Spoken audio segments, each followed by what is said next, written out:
வணக்கம் ஃப்ரெண்ட்ஸ். பாண்டியன் ஸ்டோர்ல என்ன நடக்குதுன்னு ஒரு இடம் பார்த்துட்டு வரலாம் வாங்க. பாண்டியன் ஏதோ ஒரு ஸ்பெஷல் மூட்ல இருக்காரு போல இருக்கு. டம்ளர்ல ட்ரிங்க்ஸ் எடுத்து குடிச்சிட்டு ஆ ஆன்னு அரட்டிட்டு இருக்காரு. கோமதி வர்றாங்க. ஹஹஹான்னு சிரிக்கிறவரு. கோமதி உட்காருன்னு சொல்ல அவங்க ஏதோ பிளேட்ல கொண்டு வந்து வச்சுட்டு உட்காருறாங்க. ஏங்க கொஞ்ச நாள் நிப்பாட்டி தானே இருந்தீங்க. எதுக்குங்க மறுபடியும் ஆரம்பிச்சீங்க? ஏங்க குடிக்கிறது கீழேயே இருந்து குடிக்க வேண்டியது தானே? எதுக்குங்க மேல வந்தீங்க? நீங்க கேட்டத ஒவ்வொன்னா எடுத்துட்டு வர்றதுக்குள்ள கால் வலிக்குது அப்படின்னு கோமதி சொல்லிட்டு இருக்க. சிப்ஸ் கடிச்சிட்டு இருக்க பாண்டியன். அடி என்னடி நீ? எத்தனை மருமக வந்துருச்சுங்க? அந்த பிள்ளைங்க முன்னாடி நான் குடிச்சுக்கிட்டு இருந்தா அசிங்கம் இல்லையான்னு பாண்டியன் கேக்குறாரு. அப்புறம் எதுக்குங்க இத குடிக்கணும் அப்படின்னு கோமதி கேட்க சிரிக்கிற பாண்டியன். சந்தோஷம் கோமதி, ரொம்ப சந்தோஷமா இருக்குடி, அதான் குடிச்சிட்டு இருக்கேன் அப்படின்னு பாண்டியன் சொல்ல. என்ன சந்தோஷமா இருக்கீங்கன்னு கேக்குறாங்க கோமதி. அது கோமதி, வாழ்க்கையில என்ன வேணாலும் பண்ணலாம், உருப்படாம போலாம், வேலை வெட்டி இல்லாம போலாம். ஆனா வாழ்க்கையில ரெண்டே ரெண்டு விஷயம் மட்டும் பண்ணக்கூடாது கோமதி. அது என்னன்னு கேக்குறியா? திருடக்கூடாது, பொய் சொல்லக்கூடாது. இந்த ரெண்டையும் ரெண்டு தப்பையும் பண்ணிடக்கூடாதுன்னு நம்ம பிள்ளைங்களுக்கு சொல்லி கொடுத்து வாழ்க்கையில உத்து உத்து பார்த்து அவங்கள வளர்த்துருக்கேன். ஆனா நம்ம கதிரு ராஜியோட நகைய திருடிட்டான்னு சொன்னாங்கல்ல, அப்ப கூனி குறுகி போயிட்டேன் கோமதி. என்னடா பாண்டியா, உன் வளர்ப்பு இப்படி தப்பா போச்சேன்டு என் வாழ்க்கையில யோசிக்காத நாள் இல்ல, வருத்தப்படாத நேரம் இல்ல. மாச கணக்கா என் மனசுல நெரிஞ்சு முள்ளு மாதிரி குத்திட்டு இருந்த பிரச்சனை இன்னைக்கு அப்படிங்கிறவரு சிரிச்சுட்டே இருக்காரு. இன்னைக்கு ஒரு விடை கிடைச்சு போச்சு கோமதி. கோமதி, உன் புருஷன் பாண்டியனோட வளர்ப்பு சோட போகல அப்படின்னு பெருமையா அவரே அவர் கழுத்துல இருக்க துண்டை தூக்கி போட்டுக்கிறாரு. பாண்டிய மகே திருடன் கிடையாது கோமதி. எவனோ ஒருத்தன் பண்ண தப்புக்கு இந்த கதிர் பைய போய் அவன் போய் பழி ஏத்துக்கிட்டு இருக்கிறான். ஆ பாத்தியா அவன? ஓஹோ! அப்படின்னு பாண்டியன் அரட்டிட்டு இருக்க. இந்த விஷயம் தெரிஞ்சதுக்கே இவர் இவ்வளவு சந்தோஷப்படுறாரு.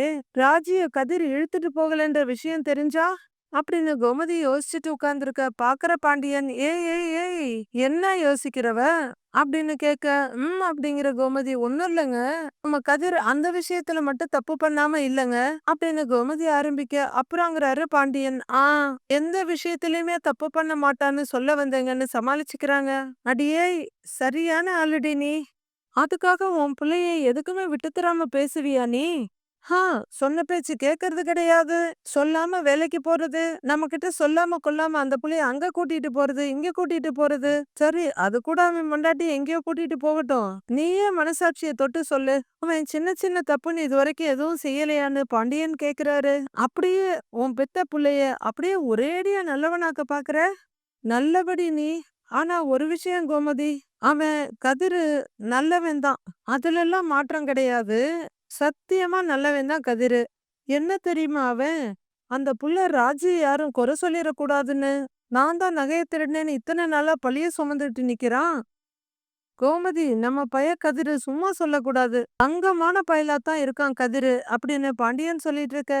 மாடிக்கு வர்ற ராஜி இத பாக்குறாங்க. ராஜிய பாக்குற பாண்டியன் படபடன்னு பாட்டில் டம்ளர்லாம் எடுத்து கீழே ஒளிச்சு வைக்கிறாரு. உடனே சமாளிச்சுக்கிட்டு, ஏன் கோமதி, நல்லா மொட்டை மாடியில வெளிச்சத்துல உட்கார்ந்து ஜூஸ் குடிக்கிறது நல்லாதான் இருக்குல்ல அப்படிங்கிறாரு. கோமதி அப்படியே சைஸா பாக்க, ஏய் அப்படின்னு கூப்பிட்டு, பாப்பாவுக்கு தெரிஞ்சிட வேண்டாம், நீயே பேசி அனுப்பி விடுங்கிற மாதிரி ஜட காட்ட, எதுக்குமா வந்தேன்னு கேக்குறாங்க கோமதி. துணி எடுக்க தன்னை ராஜு சொல்ல, சரி சீக்கிரமா எடுத்துட்டு போங்கிறாங்க கோமதி. சரிங்க தன்னை ராஜு காஞ்ச துணிகள் எல்லாம் எடுக்கிறாங்க. பாண்டியன் தவிப்பா உட்கார்ந்துருக்க. தேவையா இதெல்லாம்ன்ற மாதிரி பாத்துட்டு இருக்காங்க கோமதி. ராஜு துணியெல்லாம் எடுத்துட்டு இருக்க. சீக்கிரமான கோமதி சொல்ல, இதோ முடிஞ்சிருச்சாத்தாங்கிறாங்க அவங்க. துணி எடுக்கிறவங்க கீழே போகாம அவங்க ரெண்டு பேருக்கு நடுப்புற வந்து நிக்க, என்னன்னு கோமதி கேக்குறாங்க. மாமா கிட்ட கொஞ்சம் பேசணுங்கிறாங்க ராஜி. பாண்டியன் கொஞ்சம் தவிப்பா ஃபீல் பண்ண, என்ன பேசணும், என்ன பேசுறதா இருந்தாலும் அப்புறம் பேசிக்கலாம், நீ போங்கறாங்க கோமதி. ஏய், அந்த புள்ள ஏதோ பாவம் என்கிட்ட பேசணுங்குது, பேசட்டும் விடு, நீ சொல்லுப்பாங்கிறாரு பாண்டியன். மாமா, இந்த வீட்டுக்கு நான் வந்ததுல இருந்தே இது என் மனசுக்குள்ள இருக்கிற ஒரு கேள்வி. நான் ஏதாவது தப்பா கேட்டேன்னா என்ன மன்னிச்சிருங்க அப்படின்னு ராஜு மெதுவா சொல்ல, அட கேளுப்பாங்கிறாரு பாண்டியன். எதுக்கு எடுத்தாலும் எதுக்கு மாமா கதிரை திட்டுறீங்க? எதுக்கு அவனை நம்பவே மாட்டேங்கிறீங்க அப்படின்னு ராஜு கேட்க, ஒரு சிரிப்பு சங்கடமா சிரிச்சுட்டு அந்த பக்கம் திரும்பி பாக்குறாரு பாண்டியன். ஏய், என்ன பேசிக்கிட்டு இருக்கிற அப்படின்னு கோமதி கேட்க, ஏய் பொறுடி அப்படிங்கிற பாண்டியன். ராஜி, நீ பேசுப்பாங்கிறாரு. என் வீட்டு ஆளுங்களுக்கு கதிர பத்தி தெரியாது. அதனால அவன் மேல திருட்டு பழி போட்டாங்க. ஆனா உங்களுக்கு தெரியும்ல மாமா அவன பத்தி. நீங்க எப்படி மாமா நம்புனீங்க? அவன் நானே நகை எடுத்தேன்னு சொன்னப்ப கூட நீங்க நம்பி இருக்க கூடாது தானே? உங்க பையன் அப்படி பண்ணிருக்க மாட்டான்னு நீங்க யோசிச்சிருக்கணும்ல மாமா அப்படின்னு ராஜி சொல்லிட்டு இருக்க. கோமதி தவிப்பா உட்கார்ந்திருக்க. பாண்டியன் ரொம்ப சங்கடமா பார்த்துட்டு இருக்காரு. அவன் பாவம் மாமா. உங்க மேல அம்புட்டு பாசம் வச்சிருக்கான். மரியாதை வச்சிருக்கான்னு ராஜி சொல்ல ராஜிய பாக்குறாரு பாண்டியன். இதுவரைக்கும் அவன் உங்கள ஒரு இடத்துல கூட விட்டு கொடுத்ததே இல்ல தெரியுமா மாமா? இன்னைக்கு கூட நீ ஏன் பைக் வாங்க கூடாதுன்னு கேட்டேன். அவன் என்ன சொன்னா தெரியுமா மாமா? அப்பாவே சின்ன வண்டியில போகும்போது நான் எப்படி பைக் வாங்குறதுன்னு கேக்குறான். நீங்க மட்டும் ஏன் மாமா அவன் மேல பாசமாவே நடந்துக்க மாட்டேங்கிறீங்கன்னு ராஜி கேக்குறாங்க. அடி சக்க நானா கடைசியில என் புருஷனுக்கே என் புள்ள மேல பாசம் இல்லைன்னு சொல்ல வர்றியா நீ அப்படின்னு கோமதி கோச்சுக்க. ஏய் கோமதி பொருளைன்னு கைய காட்டி நிறுத்துற பாண்டியன் சொல்றத சொல்லுப்பா சொல்லுப்பா அப்படின்னு கேட்க. நான் பேச வேண்டியதெல்லாம் பேசிட்டேன் மாமா அப்படின்னு ராஜு சொல்ல. சரி பேசிட்டல்ல, கிளம்பு. வந்துட்டா பாசம் இல்ல அது இல்லைன்னு சொல்லிக்கிட்டு. ஏய் கிளம்புடி அப்படின்னு கோமதி சொல்லிட்டு இருக்க. பாண்டியனை ஒரு பார்வை பார்த்துட்டு கிளம்பிடுறாங்க ராஜி. ராஜி போன உடனே பாண்டியன் பெருமூச்சு விட அச்சோ அப்படின்னு தலையில கை வச்சுக்கிறாங்க கோமதி. சிரிக்கிற பாண்டியன், ஏன் கோமதி நம்ம மருமக ராஜி தங்கமான பிள்ளையாதான் இருக்கு.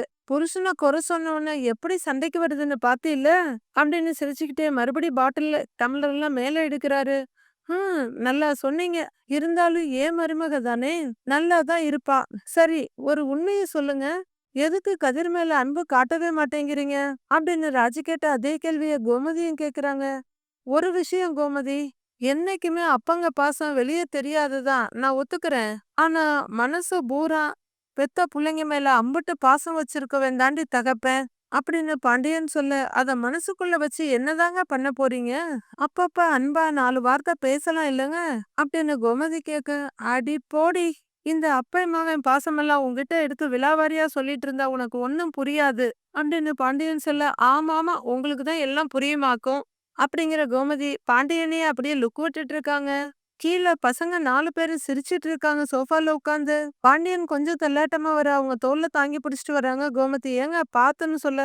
இல்ல இல்ல இல்ல நான் ஸ்டடியா தான் இருக்கேன் அப்படின்னு குடிகாரங்களோட தாரக மந்திரத்தை பாண்டியனும் சொல்றாரு. 4 பேரும் சிரிச்சிட்டு உட்கார்ந்து இருக்கத பார்த்துட்டு பிள்ளைங்க பிள்ளைங்க சந்தோஷமா இருக்காங்க. வந்து கோமதி அப்படின்னு சொல்லிக்கிட்டே அவரோட ஆஸ்தான சேர் கிட்ட வர அதுல உட்கார்ந்துருக்க பழனி எந்திரிக்கிறாரு. பசங்க 3 பேரும் எழுந்திருக்க போக, டேய் டேய் டேய் உட்காருங்கடா அப்படிங்க. பசங்க உட்கார போறாங்க. உட்காருடான்னு பழனிக்கிட்ட சொல்ல. இல்ல இல்ல நீங்க உட்காருங்கங்கிறாரு பழனி. பழனி அவங்க அக்கா கிட்ட குடிச்சிருக்காருன்னு ஜாடையா கேட்க ஆமான்னு தலையாட்டுறாங்க அவங்க. ஏண்டா இலை பூரா உட்கார்ந்து சிரிச்சிட்டு இருந்தீங்கன்னு பாண்டியன் கேட்க. இல்லப்பா ஒரு ஜோக் வீடியோ அத பார்த்துதான் சிரிச்சிட்டு இருந்தோம் அப்படின்னு சரவணன் சொல்ல. ஏண்டா நான் வந்தவொடனே ஏதோ சுவிட்ச் ஆஃப் பண்ண மாதிரி சிரிப்பெல்லாம் காணாம போச்சு அப்படின்னு பாண்டியன் கேட்க. எல்லாரும் என்ன சொல்றதுன்னு யோசிக்க. அப்படிலாம் ஒண்ணும் இல்லப்பாங்கிறாரு செந்தில். ஏண்டா இலை புள்ளைங்க நல்லா சிரிச்சு சந்தோஷமா இருக்கக்கூடாதுன்னு நினைக்கிற அப்பனாடா நானு. கோமதி நம்ம 5 புள்ளைங்கள எனக்கு 5 விரல் மாதிரி அப்படின்னு கையில இருக்க விரல நீட்டி ஒண்ணு எண்ணிட்டு இருக்காரு. பாக்குறதுக்கு வேணா ஒவ்வொரு விரலும் ஒரு ஒரு மாதிரி இருக்கலாம். ஆனா நான் பிள்ளைங்கள் எல்லாம் எப்பவும் ஒரே மாதிரி தான் கோமதி நினைக்கிறேன். இதுல எந்த விரல்ல அடிபட்டாலும் அப்படியே நான் துடிச்சு போயிருவேன் அப்படின்னு பாண்டியன் சொல்லிட்டு இருக்கா. ஐயோ இதுக்கு மேல இவர் எதுவும் உளர வேணாம்னு நினைக்கிற கோமதி. ஏங்க எல்லாம் காலையில பேசிக்கலாம் வாங்க தூங்கலான்னு கூப்பிடுறாங்க. ஏய் கோமதி என்னடி நீயே என் பிள்ளைங்கள்ட்ட அன்பா 4 வார்த்தை பேசுறப்போ குறுக்க வந்துகிட்டு அப்புறம் இலை பழனின்னு சொல்ல. சொல்லுங்க மச்சான் குனிறாரு அவரு. நீ இங்க இருக்கியா அப்படின்னு கைய பிடிச்சுக்கிறவரு. நீ எனக்கு மகன் மாதிரிதான்டா அப்படின்னு பாண்டியன் சொல்ல. தெரியும் தெரியும் மச்சாங்கிறாரு பழனி. அதென்ன மகன் மாதிரி மகன்தான், அப்படித்தான் உன்னை நான் வளர்த்துக்கிட்டு இருக்கேன்னு பாண்டியன் சொல்லிட்டு இருக்க.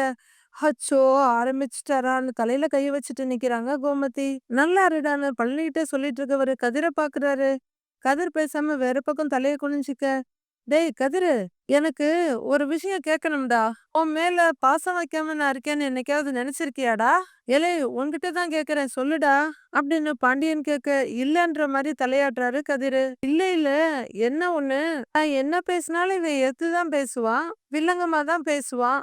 அந்த மாதிரி நீ பேசுறத பார்த்தாதான் உன்னை நான் வஞ்சிருக்கேன் அடிச்சிருக்கேன். ஆனா உன் மேல நான் பாசம்லாம் இல்லாம இல்லடா. உன் மேல எனக்கு நெறைய பாசம் இருக்குடா கதிரு. அப்படின்னு பாண்டியன் பேசிட்டு போக, அம்மா என்னம்மா? அப்படின்னு கதிர் கோமதிய பார்த்து மெதுவா கேட்க, ஏதோ பேசுறாரு விடுடாங்கறாங்க அவங்களும் மெதுவா. எலை எலை எதுக்குடா அங்க உட்கார்ந்திருக்க? கிட்ட வாடா. அப்படின்னு கதிரோட கைய புடிச்சு பக்கமா இழுக்குறாரு பாண்டியன். எலை நல்லவன்டா நீயு. அப்பா உன்னை பத்தி கொஞ்ச நாளா தப்பாவே நினைச்சிட்டேன்டா. என்ன மன்னிச்சிடுடா. ஆனா ஒண்ணுடா, நீ என் வளர்ப்பு சோட போகலன்னு நிரூபிச்சுட்டடா. நிரூபிச்சுட்டடா. ஏலே நீ இன்னைக்கு அப்பங்கிட்ட என்ன வேணாலும் கேளுடா. நான் வாங்கி தரேன்னு பாண்டியன் சொல்ல கோமதி சிரிப்போட பாத்துட்டு இருக்காங்க. டேய் கேளுடா, நல்ல பெருசா கேளுங்கிறாரு செந்தில் ஹஸ்கி வாய்ஸ்ல. டேய் வாய்ப்பு வந்திருக்கு கேளு கேளுங்கிறாரு பழனியும் மெதுவா. ஏலே கேள்றா. அப்ப நான் தரேன்டா. என்ன வேணுமா கேள்றா என்கிட்டங்கிறாரு பாண்டியன். அட கேள்றா கேளு அப்படின்னு பழனி ஒரு பக்கம் சொல்லிட்டு இருக்க. வாய்ப்ப உட்றாதடா கேளு கேளு அப்படின்னு செந்தில் ஒரு பக்கம் சொல்றாரு. அப்பா நான் என்ன கேட்டாலும் தருவீங்களான்னு கதிர் கேட்க, ஏய் டேய் நான் இன்னைக்கு சந்தோஷமா இருக்கேன்டா உன்னைய நினைச்சு. கேள்றா கேள்டா அப்படின்னு பாண்டியன் சொல்ல, அப்புறம் பேச்சு மாற மாட்டீங்களே அப்படின்னு கதிர் கேட்க, இவன் பேச்ச பாத்தியாடி அப்படின்னு பாண்டியன் சொல்ல, நம்ம பையன் தானே அப்படின்னு கோமதி சொல்ல, உன் புருஷனை ஈஸியா கேள்வி கேட்டுட்டு இருக்கான் பாத்தியா டேய். கொடுத்த வாக்கு என்னைக்குமே இந்த பாண்டியன் மீற மாட்டான்டா. கேள்டா அப்படின்னு பாண்டியன் சொல்ல, அது எனக்காக எல்லாம் எதுவும் இல்ல. ராஜுக்காக ஒண்ணு கேக்குறேங்கிறாரு கதிர். தவக்கல மாதிரி வாயை நீட்டிட்டு அப்படின்னு பாண்டியன் கவனிச்சிட்டு இருக்காரு. எல்லாரும் என்ன கேட்க போறான்னு பார்க்க, அவ போலீஸ் ஆகணுங்கிறது அவளோட லட்சியம் அப்படின்னு கதிர் சொல்ல, பாண்டியனோட முன்னாடி வந்த வாய் அப்படியே பின்னாடி போயிடுது. அச்சச்சோ அப்படின்னு கோமதி தலையில கைய வச்சுக்க பழனிய அடடாங்கிற மாதிரி பாக்குறாரு. செந்தில் அப்படி சரவணனை பாக்க சரவணன் செந்தில பாக்குறாரு. ஆனா அவங்க வீட்டு ஆளுங்க தான் அவளுக்கு சப்போர்ட் பண்ணல. நம்மளாச்சும் அவளுக்கு சப்போர்ட் பண்ணுவோம்னு அவ ரொம்ப நம்புறா. நம்ம வீட்ல இருந்து ஒருத்தவங்க போலீஸ் ஆகுறது அது நம்ம வீட்டுக்கு தானே பெருமை. நியாயமா நடந்துக்கணும் நேர்மையா நடந்துக்கணும்னு எப்பவுமே நீங்க சொல்வீங்க. அந்த நியாயத்தையும் நேர்மையும் காப்பாத்துற ஒரு வேலைக்கு ராஜு போனான்னா அது எவ்வளவு பெரிய விஷயம்ப்பா. அவ போலீஸ் வேலைக்கு போக கூடாதுன்னு நீங்க சொல்றப்பெல்லாம் அவ ரொம்ப வருத்தப்படுறாப்பா. அவ ஏதோ தப்பான முடிவை எடுத்துட்டோமேன்னு யோசிக்கிறா. எனக்காக நீங்க ஏதாவது பண்ணணும்னு நினைச்சா ஒண்ணே ஒண்ணு பண்ணுங்கப்பா. ராஜி அவ விருப்பப்படியே நடக்க விடுங்க.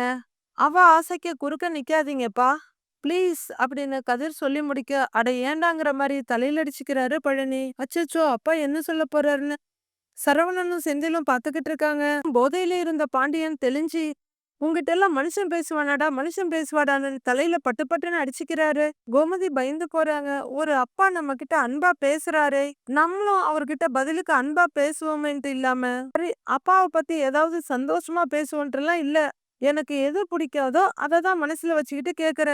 கெட்டிக்காரன்டா நீ அப்படிங்கிறாரு பாண்டியன். இல்லப்பா போலீஸ் ஆகணுங்கிறது அப்படின்னு கதிர் ஆரம்பிக்க நாக்க மடக்கி மிரட்டி, ஏய் இங்க பாருடா அப்படின்னு பாண்டியன் மிரட்டிட்டு இருக்க. டேய் அப்படின்னு கோமதியும் மிரட்டிட்டு இருக்காங்க. இந்த ஒத்த வேலையை தவிர வேற எந்த வேலைக்கு வேணாலும் நான் அந்த பிள்ளைய போக சொல்லுவேன்.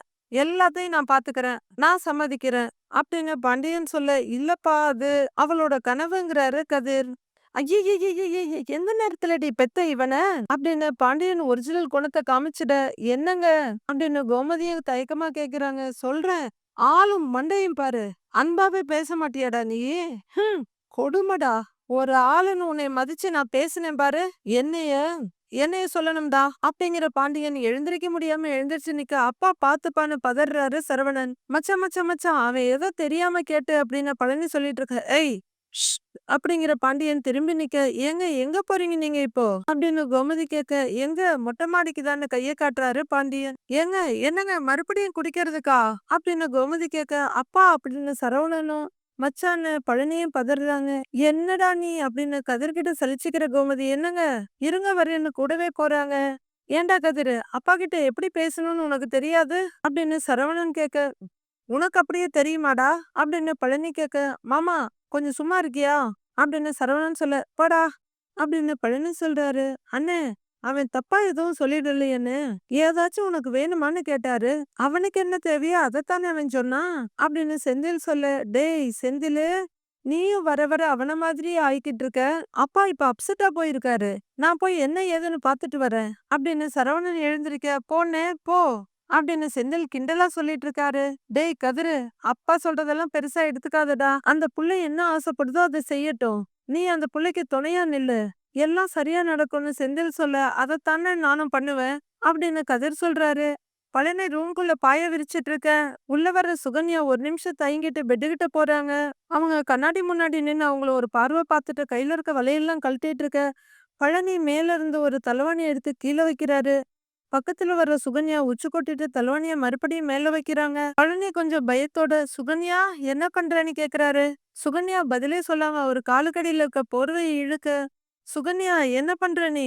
அப்படின்னு கேட்க, "உட்காருங்க சொல்றேங்கிறாங்க" சுகன்யா. பழனி அப்படியே நிக்க, "உட்காருங்கங்க சொல்றேன்னு" பாயைய சுருட்டுறாங்க. பாய வச்சுட்டு எதிரில வந்து உட்கார்றவங்க, "இப்ப எதுக்கு நீங்க தரையில படுக்கிறீங்கன்னு?" கேட்க, "நான் கொரட்டை விடுறது உனக்கு தொந்தரவா இருக்குல்ல, அதான்" அப்படிங்கிறாரு பழனி. "அப்ப கொரட்டை விடாம படுக்கலாம்ல?" அப்படின்னு சுகன்யா கேட்க, "அது அது எப்படி விடாம இருக்க முடியும்?" அப்படின்னு பழனி கேட்க, "என்ன விட உங்களுக்கு கொரட்டை தான் முக்கியமா?"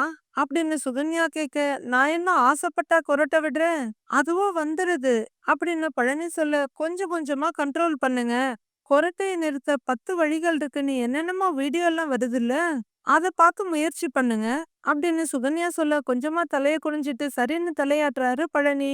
நான் பண்றேன்னு பழனி தலையாட்ட, லைட்டா சிரிக்கிற சுகன்யா, "எங்க வீட்ல இருந்து ஃபோன் பண்ணாங்க. எப்படி இருக்கேன்னு கேட்டாக. நான் இங்க படாத பாடுபடுறேன்லாம் சொல்லல. நல்லா இருக்கேன்னு சொன்னேன். வீட்டுக்கு வர சொன்னாக" அப்படின்னு சுகன்யா சொல்லிட்டு இருக்க. "படாத பாடுபடுறியா? ஏம்மா இந்த வீட்ல உன்னை எல்லாருமே நல்லா தானே பாத்துக்கிடுறாக?"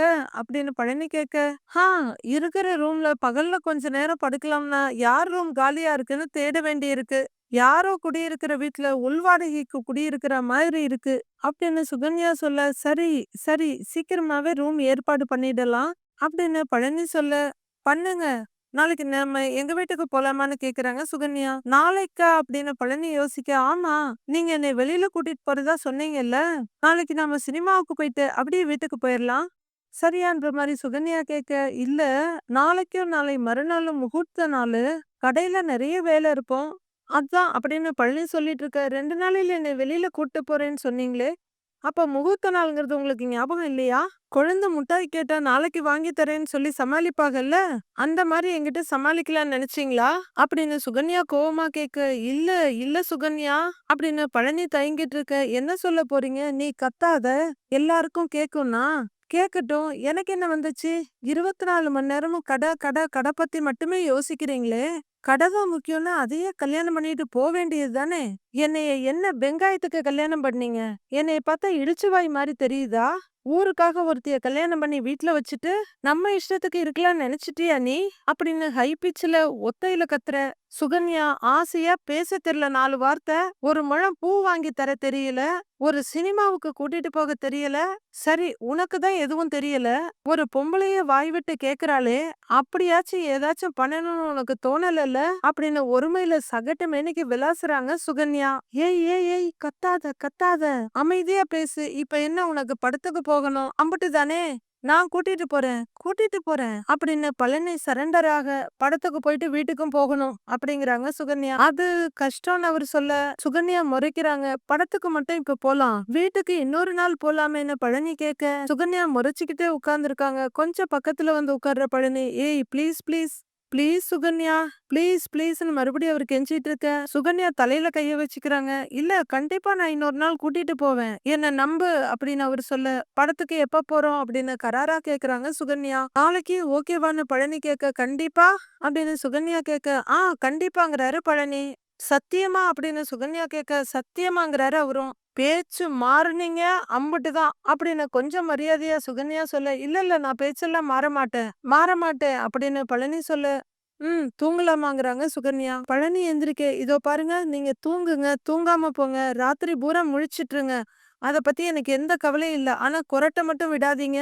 எனக்கு கெட்ட கோவம் வரும் சொல்லிட்டேன்" அப்படின்னு சுகன்யா சொல்ல, இதுவரையிலும் இந்த சுகன்யா யாருன்ற மாரி அதிர்ந்து போய் பாக்குறாரு பழனி. படுக்கலாமா வேண்டாமா, தூங்க முடியுமா முடியாதான்ற யோசனையில உட்கார்ற பழனி அப்படியே சுகன்யாவ பாத்துக்கிட்டு இருக்காரு. மீதி என்ன நடக்குதுன்னு நாளைக்கு பார்க்கலாம் ஃப்ரெண்ட்ஸ்.